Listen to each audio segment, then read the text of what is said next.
Hello everyone, this is Alicia. We are going to look at Chapter 4 today, which focuses on IDEA, the Individuals with Disabilities Education Act. This will be a very important part of your job and the basis for everything you do when it comes to the law. When we looked at Chapter 3, we saw that IDEA was born in 1990, replacing the Public Law 94-142 started in 1975. They introduced this act in order to meet the educational needs of students with disabilities through those federal funds. So first and foremost, it gave students with disabilities the right to that public education. And second of all, funding was available to states as long as they met both the substantive and procedural goals given by this act. So the four main things that IDEA gave or required of the states was that students with disabilities first needed to be included within the public school, no longer segregated. Number two, states needed to provide an education that was appropriate to meet those students' needs. Thirdly, these students needed to be identified. We needed to find these students that had disabilities so that they were able to be diagnosed and then given an appropriate education. And lastly, states needed resources to be able to deliver these requirements. Resources to train teachers, resources to give these students what they needed. So all in all, we needed to prepare students with disabilities to contribute to our democratic society after education. It brings me back to thinking about when those compulsory school laws came about and states were required to educate students. This is kind of similar to that, but now looking at students with disabilities and ensuring their rights, but also putting that dollar sign with it to allow states to have the funding to carry out this act. So when we look at IDEA, when it was originally passed, it was divided into 8 parts. Well, when it was amended in 1997, it was condensed down to 4 parts, and that is what it is also today. So there are 4 parts to IDEA, and they are divided into parts A, B, C, and D. Now, part A we won't deal with a lot, but it's kind of gave justification for the law, fact-finding of educating students with disabilities, why are we doing this, why is it important, and also just defines all the parts that are found throughout IDEA. So kind of the nuts and bolts of the law. Part B now is the part that is going to be most pertinent to you in your teaching of special education. Part B includes all of the information that we need to know about educating students ages 3 through age 21. Here, states can submit a plan on how they will deliver that free and appropriate education to students with disabilities, and if they follow that, then they are given assistance from the federal government. So all those educational requirements. As we go on, I'm going to get specific onto what all those requirements are in Part B. Going on to Part C, this really covers that birth to 3 infants and toddlers with disabilities and how we can get them that early intervention that they need. So you might have a little bit of experience with that, especially if you're working with early childhood and kids are transitioning from that Part C to that Part B as they turn 3. Lastly, we look at Part D, and that lists national activities to help improve the education of children with disabilities. programs that include research and personnel preparation, professional development, and really encouraging that research into practice. So that's kind of just a brief overview of the 4 parts of IDEA. Now let's really focus in on that part B, which is what will be most pertinent to you. That is divided into 8 different areas, and we're going to look at each of those 8 parts more specifically.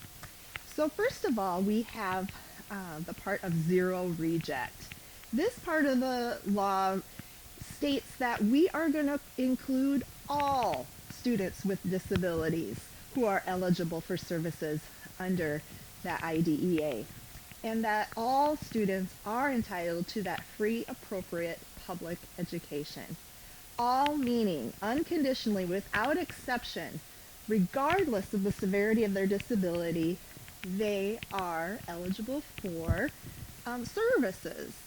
So we're really not excluding anyone. And we'll see, as we look into least restricted environment, how that may look for, those very severe students or medically fragile students.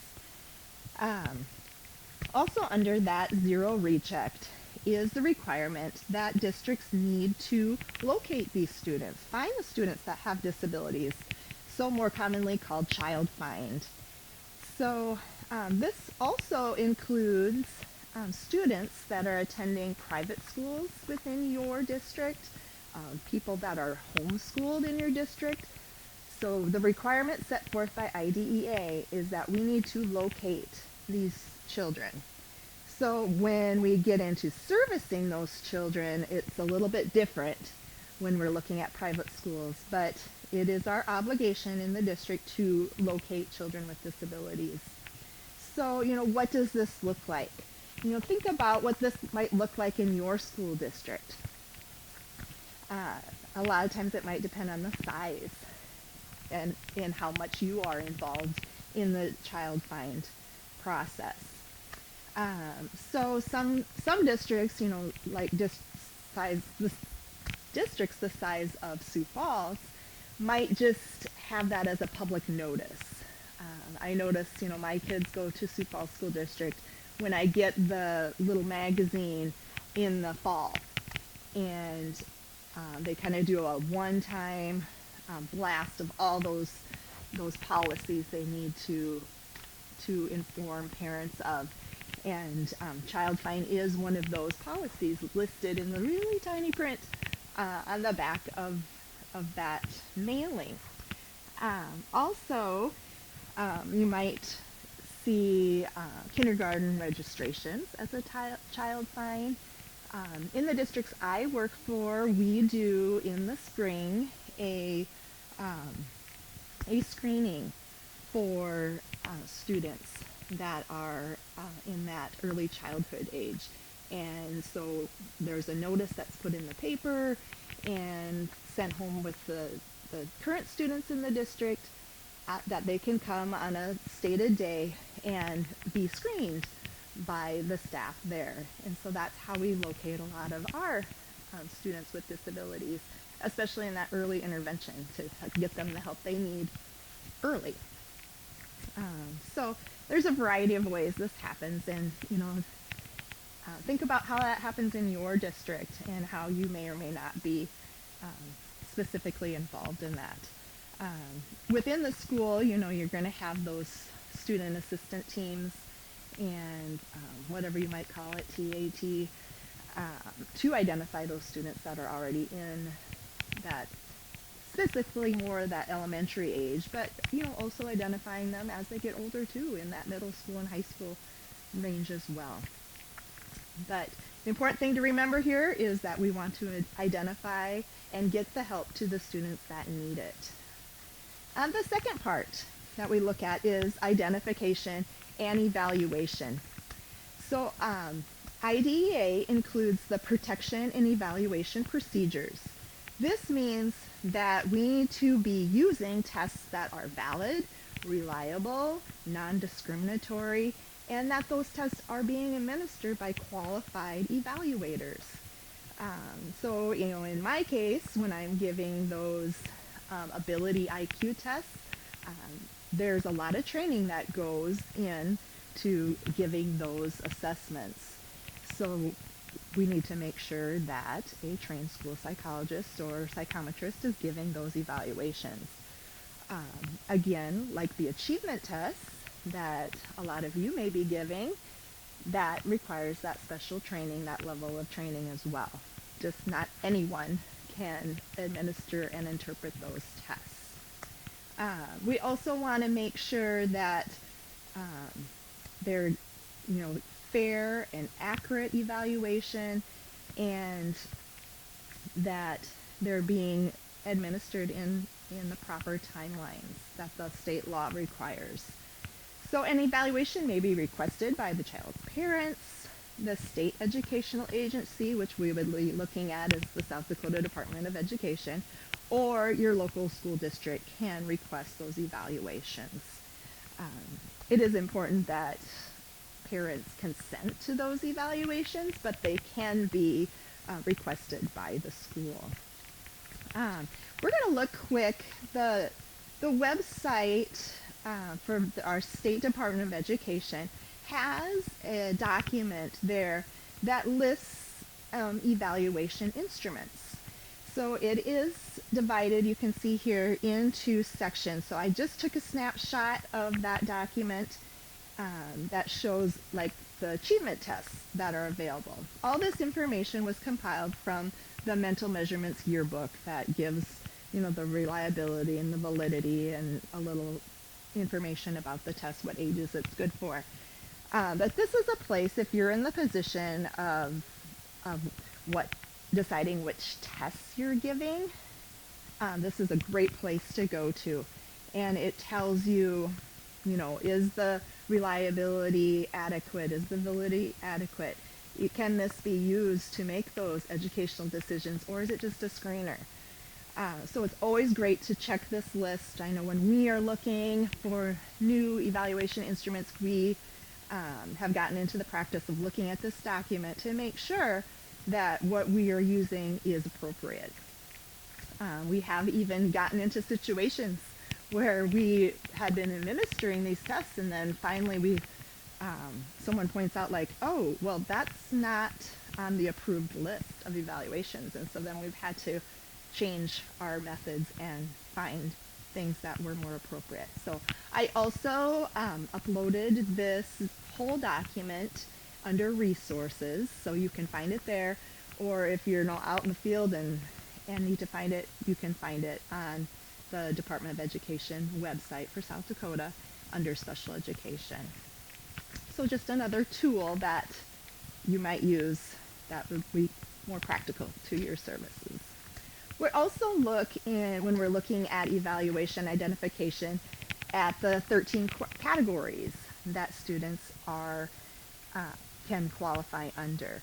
And I just listed them here on the slide.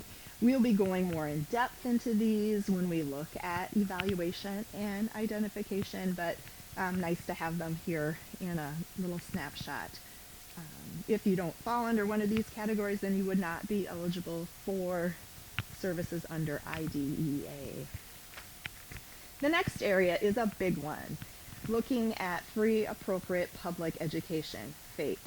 When we look at cases of litigation, a majority of them are going to be looking at if that student has been denied that FAPE. So FAPE has two parts to it. So there's a procedural component that is given to both students and parents. And this ensures that the parents have the right to that meaningful participation in all the decisions affecting their child's education. So this is going to look at all those procedures for consent and evaluation and all those things that you're going to be ensuring as you work in your schools.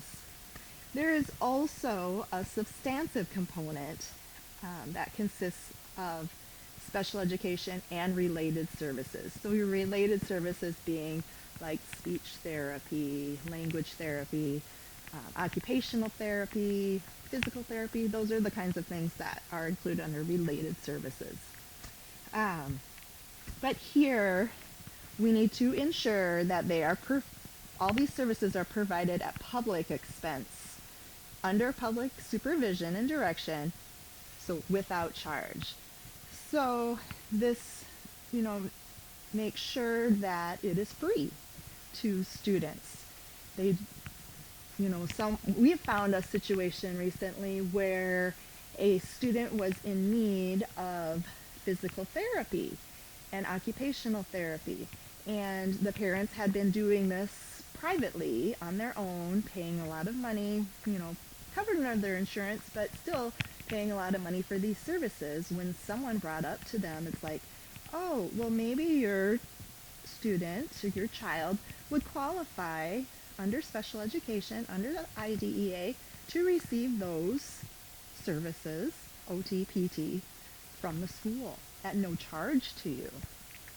So in this situation, we had to do a lot of work and creative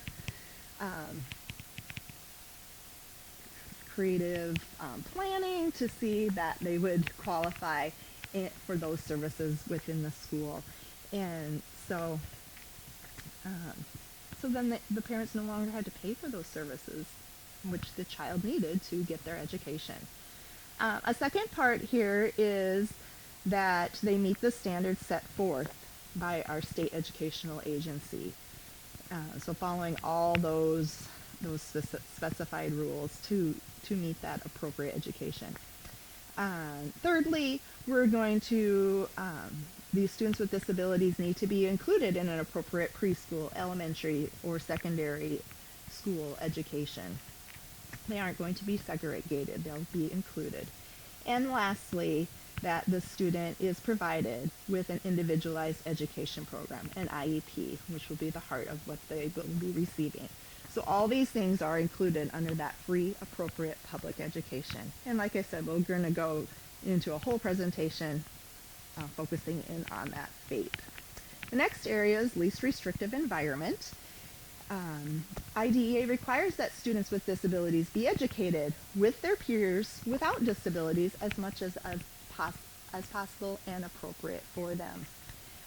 Students who are in those more segregated settings, the school must ensure that they are given opportunities as much as possible to interact with their peers without disabilities. So that may include, if they're in that special class or setting due to the severity of their disability, that they still get time to interact with peers, be that PE or lunch or art, or counseling, all those extra parts of school, that they have some time where they aren't segregated. The least restrictive environment is offered in a continuum of alternative placements. We start with that, general classroom, that regular classroom, and then we get more restrictive as we go on to resource room, where they're in that separate setting, where they might be in a special classroom, they might be in a special school, be that, Lifescape, or sometimes you'll hear Children's Home Society, those different settings. Some students are so medically fragile that they might be homebound and have the instruction come to them in their home. Or they might be placed within a hospital such as Lifescape or other institutions, Southeastern Behavioral, where all of their instruction is done within that setting. They don't come into the public school. So you can see as we start, we're with your typical peers full time or most of the time, all the way to in that segregated placement. But we want to ensure that they are with their peers for the maximum time possible. So, that stems from back when we looked at the history, where students were in the public school, but they were in that segregated setting most of the time. So we really want to give them what they need. Next, we look at procedural safeguards, and that is divided into 4 sections. We want to look at the rights of parents, and if they disagree with something that's happening in the school, this allows them vehicles or ways to work that out, those disputes. So first we have the general safeguards. that include those notices and consent requirements. We need to, anytime there is a change or part that you're refusing, you need to give that proper notice to parents so that they know what's going on. And the really important parts where we need that parental consent are prior to any evaluation and at that initial placement in special education. We may find that student with a disability, we evaluate them, we find out, yes, they indeed do have a disability, and can offer them an IEP. But until the parents give that initial consent, we cannot service them. So, parents kind of have the last say whether or not they will get that help. The second area in procedural safeguards is the right to an independent educational evaluation. So this is when the school evaluates the student, but the parents disagree with the evaluation. They weren't happy with some part of it. So parents have the right to an independent evaluation at the cost of the school district. So what schools have is a list of independent evaluators that the parent can choose from, and then the school will pay for that evaluation. But of course, if the school believes that their evaluation was appropriate, they do have the right to initiate due process here, and then the parents, if they prevail in the case, would not have the access to that independent evaluation. There's also the right of parents, if they want to get an independent evaluation at their own expense, they have the right to do that. And then the school is required to consider that evaluation. It doesn't mean they have to accept it, but they need to consider it. So I have been a part of an independent education evaluation one time since becoming a school psychologist. And this was kind of a unique situation where we had a student placed at another agency, and that agency conducted the evaluation, and the parent just was not happy. There was, lots of parts to the story, as with every situation, but wasn't happy with that agency and did not like the outcome of the evaluation. So in that case, our school district contracted with our co-op for services and offered to the parent that our psychologist from the co-op could go into the agency and complete the evaluation. So it was kind of a different situation, but it was considered her right to an independent education evaluation. And so that school district then paid for that evaluation through their contract with the co-op. So that was just a situation. It doesn't happen a lot, but it is a right that parents have. The third area is the right of the child to be appointed a surrogate parent. So if the student's parents cannot be located or the child is a ward of the state, then it's the responsibility of the district to appoint a surrogate parent to be in place of their biological parents, just so that the rights of the student are protected through the special education process. So that surrogate parent cannot be an employee of the school or those with conflict of interest. So maybe someone from the outsider in that community that could step in and make those decisions for the child. So they represent the child for all those special education related decisions. Can get kind of complicated in there, but I think that's brief enough for what you'll need to understand. The last area looks at dispute resolution, which includes mediation and due process. This is here when we get into some of those court cases. So parents always have the right to disagree with the school about identification, evaluation, the placement of the child, any other matters pertaining to that free appropriate public education. So the parents do have the right to request a due process hearing. On the flip side of that, the school also has the right to request due process. And that could be when they really believe the student is in need of these services and could be detrimental to the parent, and say the parent refuses services. The school could file for that due process hearing to get the child what they need. So when IDEA was amended in 1997, states were required to offer parents the option of resolving their dispute through mediation prior to going through a due process hearing. So what happens here is the parties meet with a mediator. This mediator doesn't have any decision-making power, but they just work to facilitate an agreement or resolution between the two parties. So hopefully you can get that without going into having attorneys and all those extra fees. Although when a dispute is happening, whether it's mediation or due process, there's a provision that goes into effect called the stay put provision. And that just means that while this is going on, these hearings are going on, the student remains in their current placement as identified by their IEP until a decision is made. So they're still getting help in the meantime, because sometimes these cases can stretch on for years.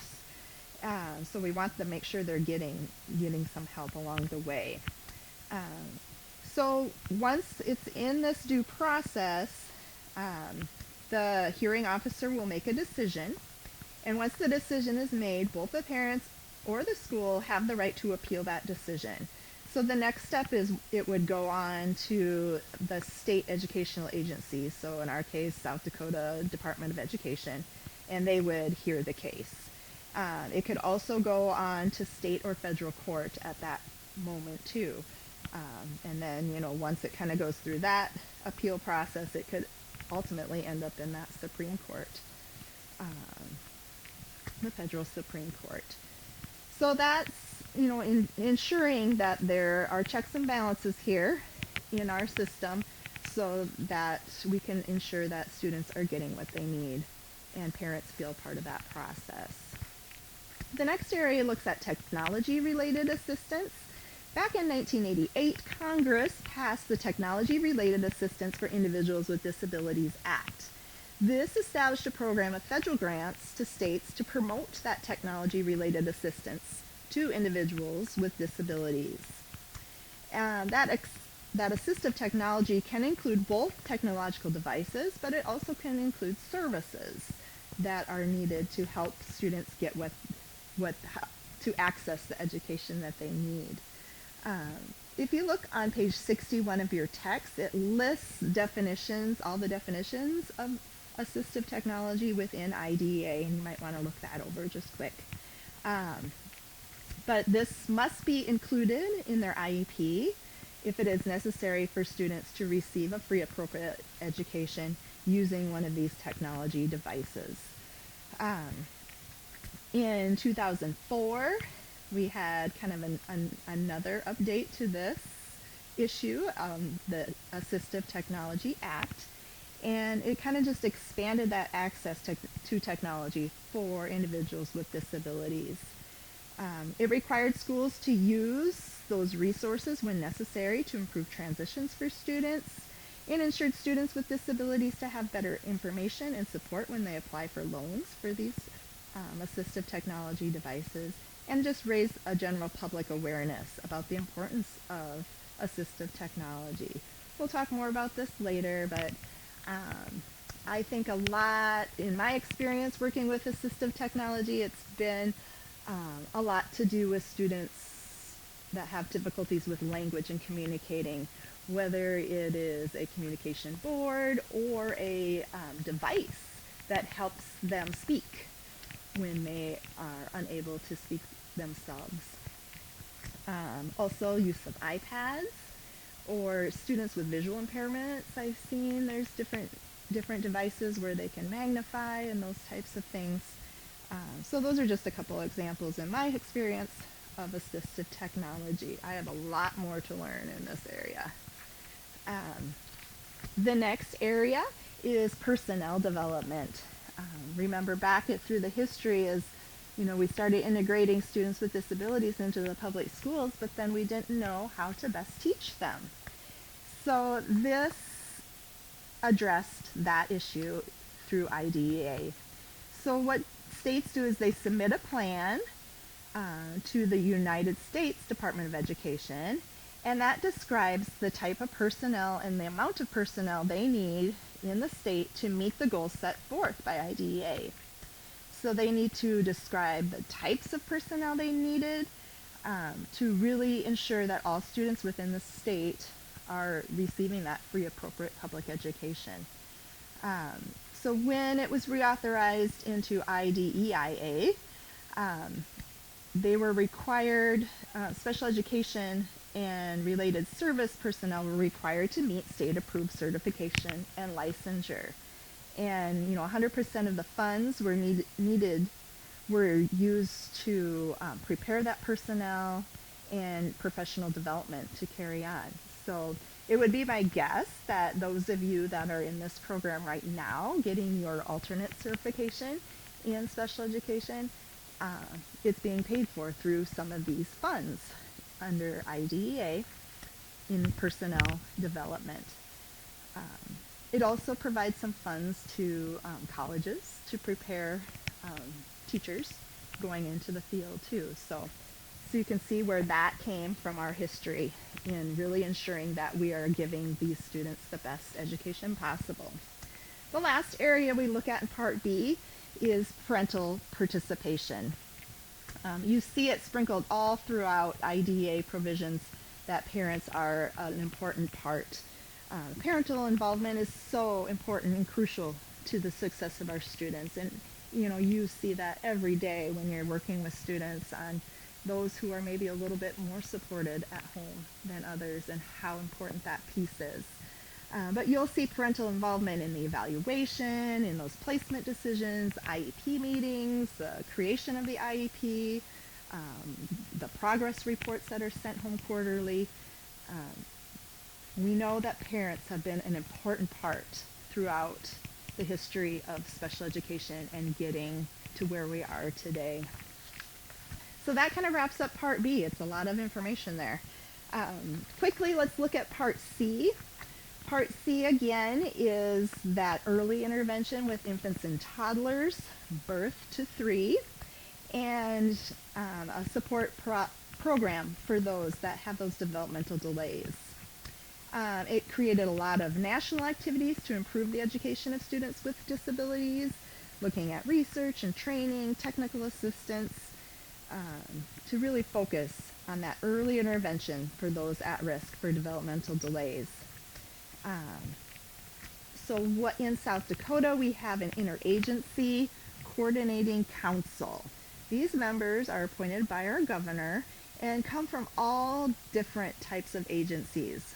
We have, the direct service providers, the people that go out to these children and give them the support they need. We have the Department of Health, the Department of Education, Department of Human Services to look, at that mental health side of things. Head Start is part of this council, South Dakota Parent Connection, which looks at, advocacy and parent rights. We have the Department of Social Services, the South Dakota Legislature, Department of Labor. There's parents as part of this council, and staff from the university are also part. So you have all these people coming together from all different walks to ensure that this earlier intervention is happening for kids. So Birth to 3 is designed to meet the physical, cognitive, communication, social, emotional, and adaptive behavior needs of these young children. Districts are responsible to find these children that have possible delays. They're responsible to screen the kids, to evaluate the kids, and identify the kids. That's kind of the end of the district's responsibility when it comes to Birth to 3. As far as providing the services, that is the state's responsibility. So a little bit different than Part B, where it's the district's sole responsibility to do all the parts, to identify, evaluate, but also to provide the services. When we look at IDEA, it has been reauthorized in 1997. I've kind of talked a little bit about throughout the presentation today about what those changes were. So, like we said, we consolidated from 8 to 4 parts, really strengthened the role of that parent involvement, really working on progress to meaningful goals, kind of up in the ante, and making to students, teachers, parents accountable for the learning. There was that mediation that came through prior to that due process. We looked at some ways of disciplining students with disabilities and how that might look differently from other students.